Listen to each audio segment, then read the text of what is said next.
నాన్నగారి విషయంలో కూడా ఇదే జరిగింది.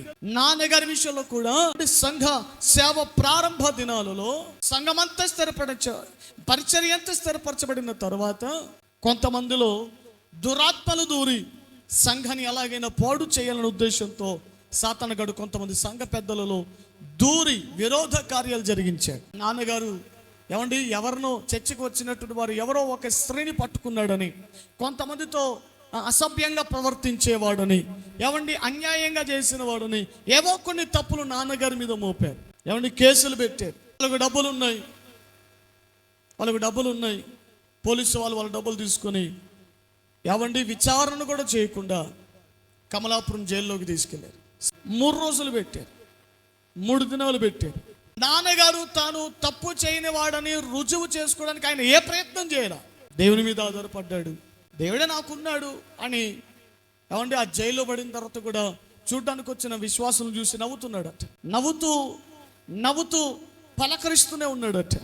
మొదటి రోజు పేపర్లు వేశారట, పాపం చేసిన పాస్టర్ గారు అని. పాపం చేసిన పాస్టర్ అని ఈనాడు పత్రికోడు తన పత్రికలు వేశాడు. అదైన తర్వాత 3 రోజుల తర్వాత సాక్ష్యాలు మరి ఎవరో కొంతమంది ద్వారా దేవుడు సహాయం చేశారు. ఏ పేపరోడు, ఏ ఈనాడు పత్రికోడు నాన్నగారి పేరు పెట్టి పాపం చేసిన పాస్టర్ అని ఏ పత్రిక వాడు హెడ్లైన్ మీద వేశాడో 3 రోజుల తర్వాత అదే పత్రిక వాడు కోర్టు వాళ్ళు ఇచ్చినటువంటి అధికారులు చెప్పిన సాక్ష్యాలను బట్టి అదే పత్రిక వాడు మళ్ళా రాశాడు 3 రోజుల తర్వాత, పాపమెరుగని సేవకుడు, ఏ తప్పు చేయని సేవకుడు, ఏ అపరాధం లేని సేవకుడు, ఏ అన్యాయం లేని దైవజనుడినా వదిలిపెట్టండి, విడుదలివ్వండి. హల్లెలూయా.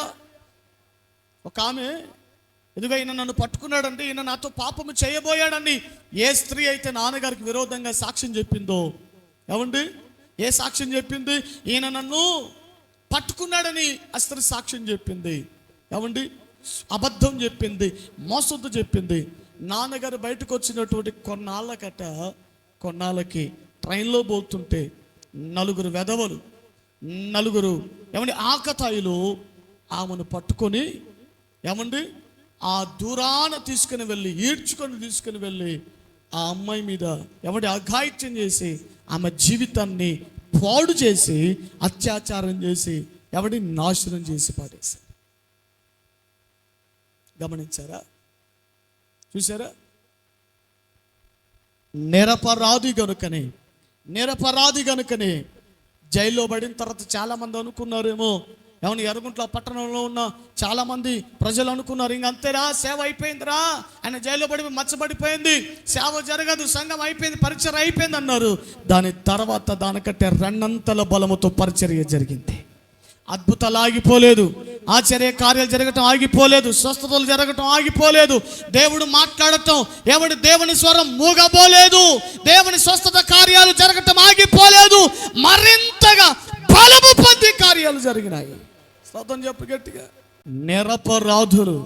నిరపరాధులు ఎప్పటికైనా అంతకంతకు చెప్పాలి గట్టిగా బలాన్ని పొందుతూనే ఉంటారు.